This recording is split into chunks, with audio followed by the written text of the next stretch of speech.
Brenda, Can you hear me? that's what I'm talking about. That's how you fill time on a stage. Ladies and That's gentlemen, right.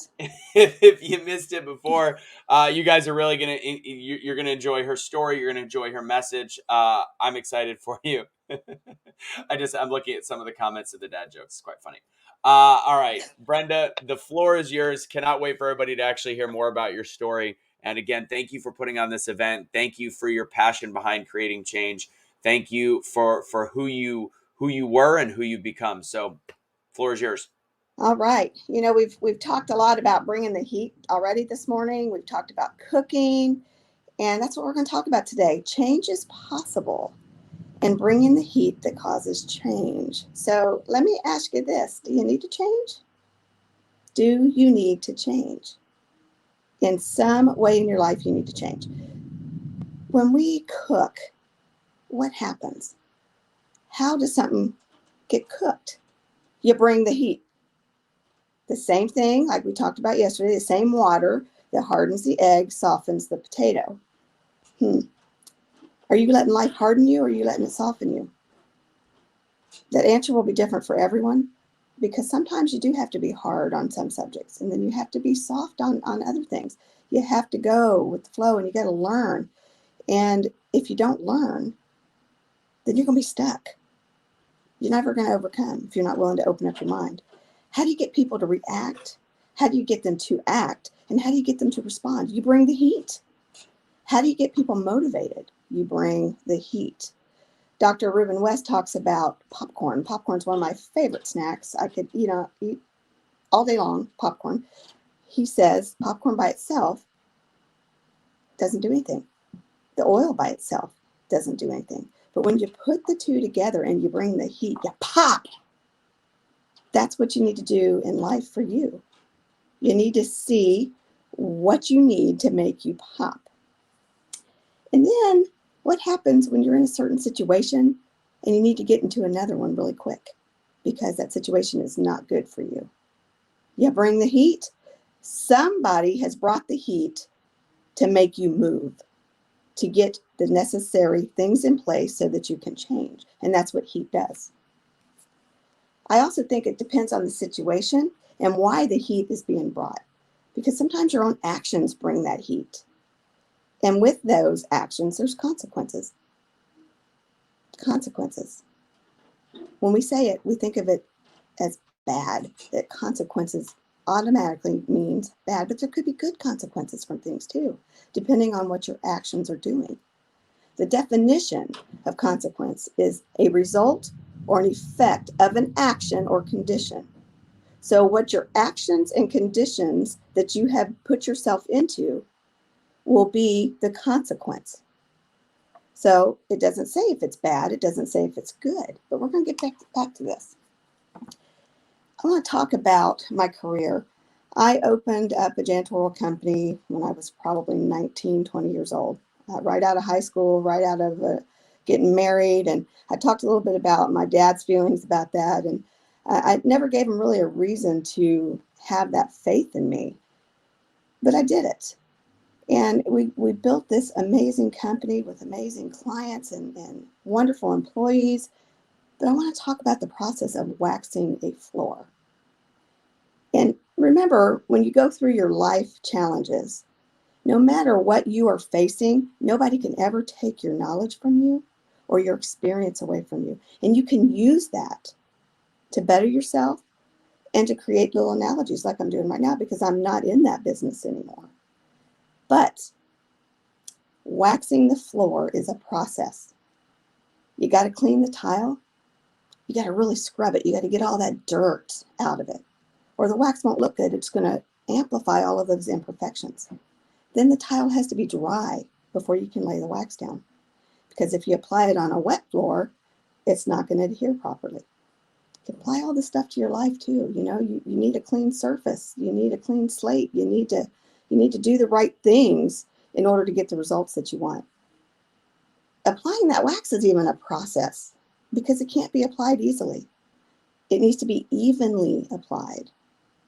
And it needs to dry in between coats. You can't apply another coat on top of a wet coat. The results won't be what you want. and you can't rush it. Remember what I said yesterday? Greatness takes time. Think of that floor as being waxed for the very first time. And then think of that floor as you in your childhood.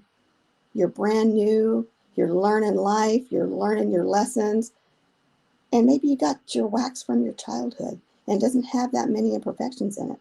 Or maybe your childhood was rough and that wax on top of it is just amplifying all of those imperfections. And that's okay too, because then you're going to get your education, and that's another coat of wax. And then your life experiences are another coat of wax. But then things change because your life experiences have changed. Things have happened to you as you've gotten older. Your coat of wax has changed. It becomes dirty and scratched. It no longer shines like it once did. You know, a bright floor, a new wax floor is so shiny you can see your reflection in it. It's beautiful. And it's clean, it's crisp. But as your challenges come, that wax in your shine just gets dirty. It's no longer there. And when age creeps upon us, same thing happens. We get slower, we get wrinkles, our knees hurt, our back hurts, but you can still shine through that. And we're going to talk about that. What happens when our wax gets dirty is we need to fix it. It's time to change, and it's time to prepare for that change. You're going to plan that change. There's a process in bringing a floor back to life. A floor has already been waxed. You've already been waxed, but it needs to be renewed. The process is harsh, and it takes a lot of time. So you got to strip all that old wax away with chemicals, and those chemicals are potent. They smell. They're not pleasant to be around. They're slippery when the floor is wet.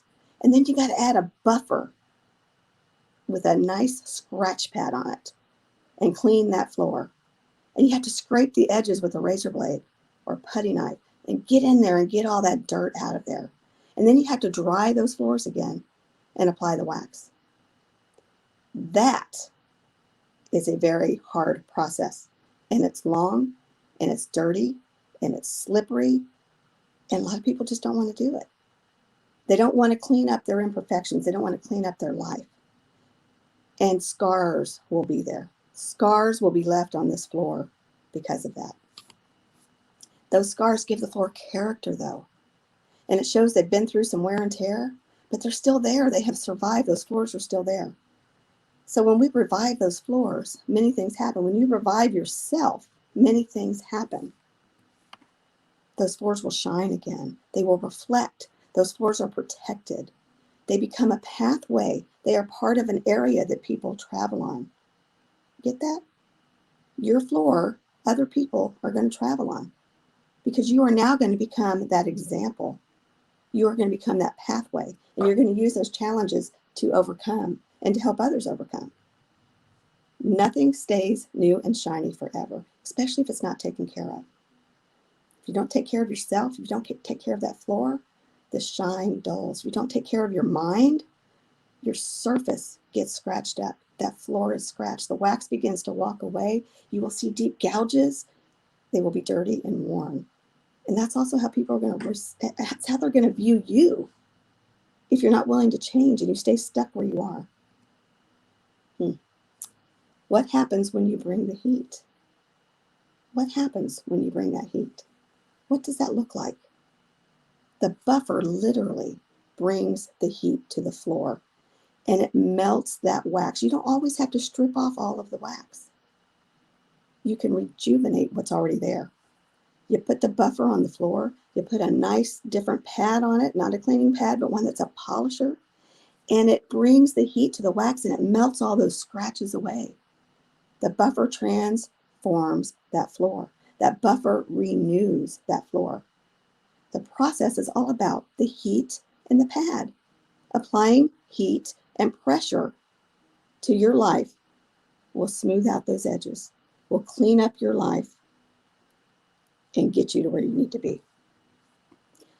Can you relate to this in your life? I know I can. And I got to talk about some things here it's kind of unpleasant for me, but it's also what changed me. You see, I was on a highway. in my corporate world. I was self-employed. I had beautiful clients, wonderful employees, the greatest family you could. Everybody wants the family that I have, and I still have that family. But I was on a highway to self-destruction. I was on a highway to what I thought the world wanted from me. I was on a highway that was full of sin. And God gave me exit and exit and exit to get off. Man, He gave me health issues. He gave me people. He said, you need to stop what you're doing. And I didn't listen. He gave me cancer. I had cancer, and that didn't stop me. The only thing that was going to stop me was a roadblock that I was going to crash into, because those exits weren't getting me nowhere. I was staying on that highway. My edges had become dirty. My shine was gone. I was no longer beautiful to look at. I couldn't see a reflection of who I was or who I once was. And I hated myself. I couldn't look at myself in the mirror. I couldn't look at my own reflection. So at times I was glad I couldn't look at that floor and see my face. I didn't even recognize who I was anymore. I was so deep in sin, so deep in doing things that were so out of character for me, so against what I would talk about with other people. I was doing exactly what I was telling my kids not to do. I was associating with the wrong people. I was getting in with crowds that I shouldn't have, and I was making very poor decisions, bad decisions. I can relate to this story in my life about the floor, because as that floor gets saved, so can you. You can become new again. That floor can be cleaned again, so can you. But you got to have the heat. In order to get that floor shiny again, you need to bring the heat. You got to put that buffer on it and that scratch pad, and you got to clean it up. I made so many mistakes in my life that my coats of wax were almost non-existent. Did you hear that? Non-existent. People weren't believing anything that was coming out of my mouth anymore. People didn't want to hire me because my reputation had been soured. Don't do that to yourself. I didn't recognize myself, and neither did others. So they didn't want to be a part of that. And let me tell you, when that happens, you really find out who your friends are quick. So I needed to change. I needed to change, and I needed to do it right now. And I still couldn't realize that I needed to change. So God brought the heat to my life. He went to work on me. He changed me. He cleaned me, and He made me shine again. But first, He had to bring that heat. That heat that He brought to me was a jail cell. My actions had put me in prison. I don't like to talk about it. It's very uncomfortable for me because it's a horrible place to be. But I am so glad that I went, because it allowed me to look at myself, to reevaluate where I was in my life. And instead of blaming others, it forced me to take responsibility for my own actions. It forced me to see who I needed to be, but who I had really become. And I didn't like it. Man, I tell you, I was so disgusted at myself. I brought the buffer story in because I've done my fair share of floor work, and it was the best way that I could relate an analogy to my life. But when you see that finished result, it's very satisfying. The problem is never underestimate the power of your story, the power of change, because your actions are who you are. Your actions, being either negative or positive, are who you are. So I'm sitting in this jail cell for 4 years, 4 years, fighting for a case to go away. Not all the charges were true, but it didn't matter. I still committed a crime. I still needed to be there, and I still needed to change. For me, my actions were negative. And I let all those things I used to speak about, talk about, teach about, control my life. Doubt, fear, low self-esteem, what others thought, what I thought about myself. I was on a highway of destruction. And I hit that roadblock. I hit that brick wall. Crash, boom, down I went in a place where I never thought I would be. God showed me through my health, actions going to places I didn't need to be at, relationships going sideways, put many blocks up, but I plowed through them. I missed opportunities. I lost clients. I lost respect. I lost money. I lost my reputation. Things that really make people go, wow, I lost everything. But I didn't. See, because I realized I already had it all. I already had it all. I had my family. I had my faith. I had my experience. I had myself. I was still there. I got involved with the wrong people, led me down a different path. I relied on others instead of God. I relied on people of the world instead of God's word. I knew better. I'd been studying the Bible for years, decades, but I got lost in myself and I pushed God away. I let my light dim. Consequences. Consequences happened. So for me, it was kind of the consequences were good and they were bad, of course. But how can you say that good came from those consequences? Because of the choices that I made, it put me in a place where I had to reevaluate.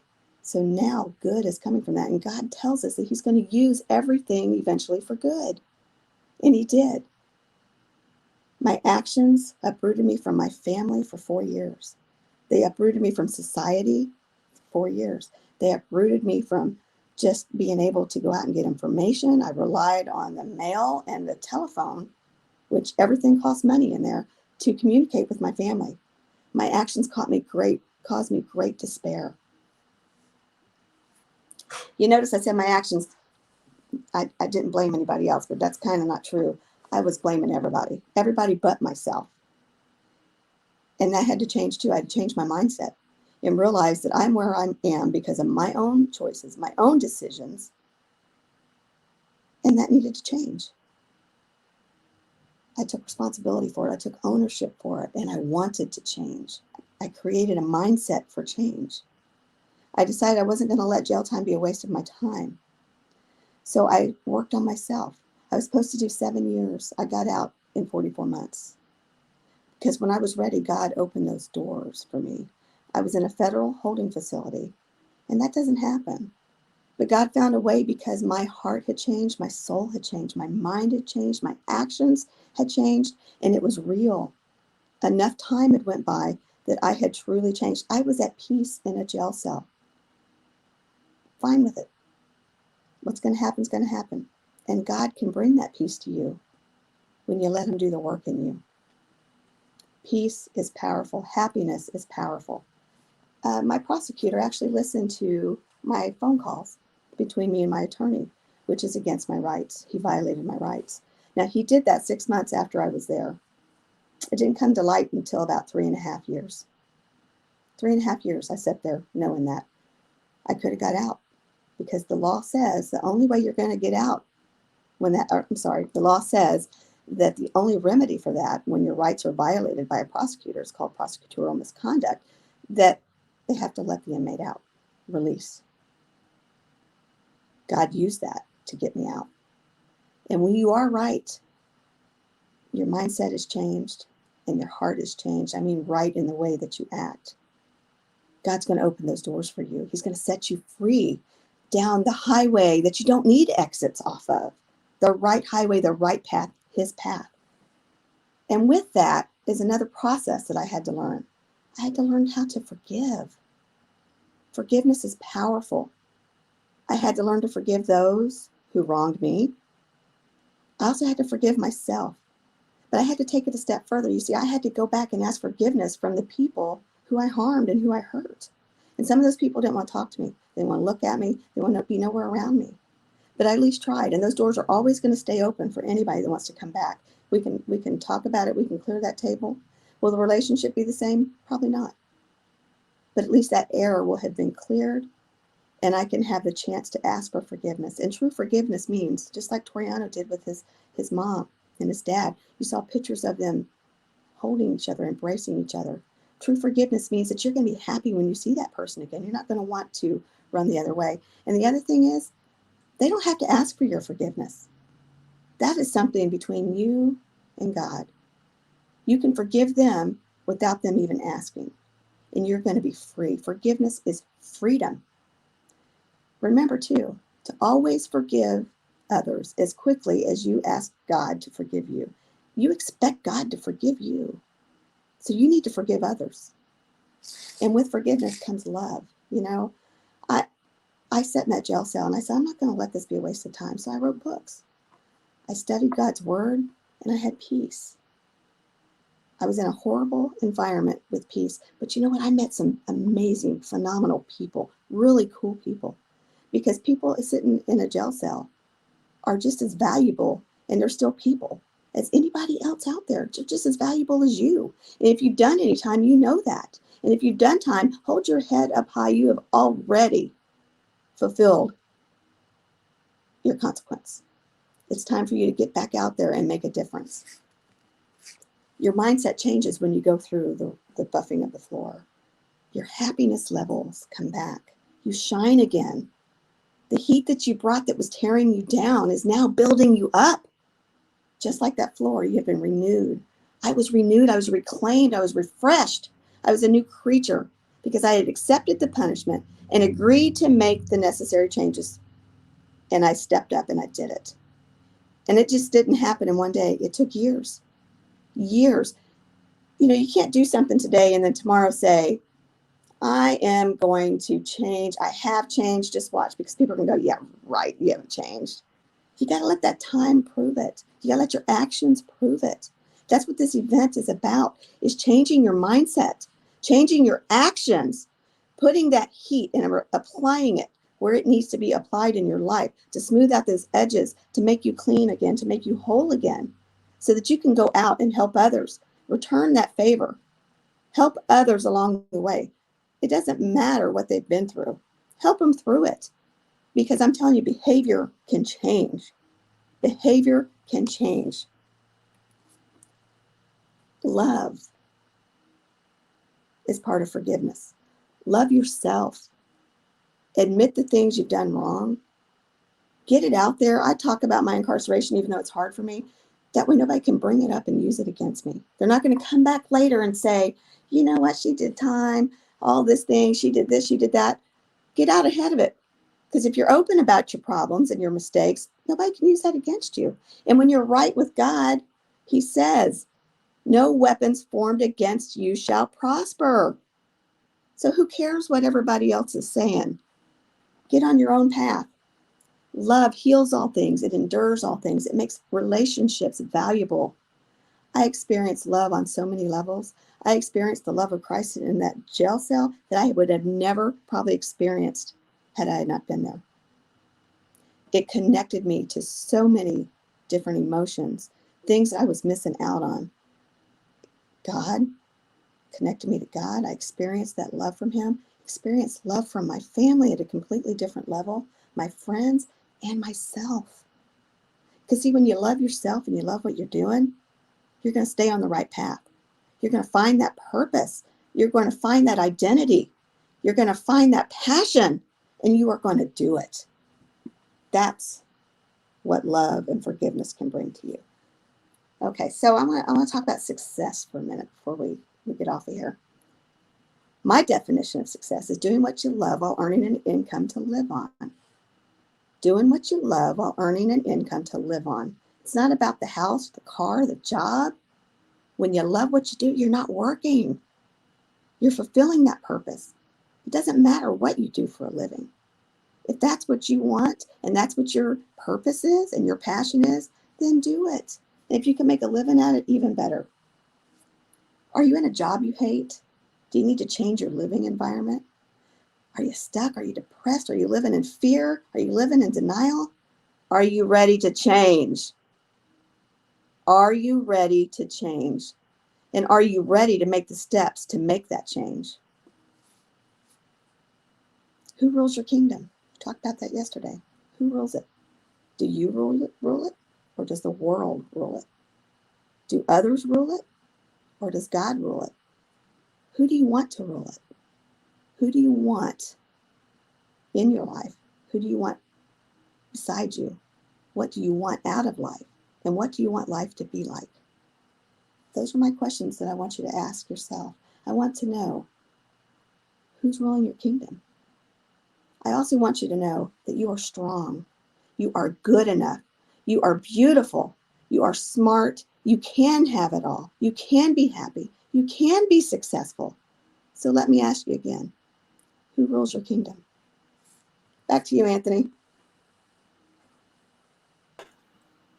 Love it, Brenda. Thank you so much. Again, I love the way you tell your story. I love the fact that I had you on Changemakers, and I love that you could probably talk for 3.5 hours on all the different lessons you've learned in your life, and it's enjoyable. Which is probably why you've written so many books, and why you have such an interesting story to tell. I do have a funny thing that I've realized hearing you talk, and I'm not going to get political, but you have a hint of a female Joe Biden when you talk. I don't know if you know this Oh, because no. because when you make a point, because you go like the highs and lows, it's like you went to the Joey's school of talk. Because when you get really into it, you go, just do it, just do it. I noticed. I was like, who does she remind? Oh, she's not gonna like this. Yeah, I'm not gonna like that. But I it's so respect the funny. position. I respect that he is our president of the United States. Of course, but it's just I love your delivery because it gets me engaged, and I'm like, why am I so engaged? Oh, got it. I love it, Brenda. Again, I know there's some people asking because they want connections. People, Nina asked. I'm telling everybody for you specifically to go to comechangeyourlife.com. Yep. This is Brenda's event. She, of course, if you have any questions, I'm sure there's email on there how to do it. You can also find you on social media. Go ahead and give that information. Everything is at Brenda Ringwood. LinkedIn, Twitter, Instagram, Facebook. It's all there. TikTok.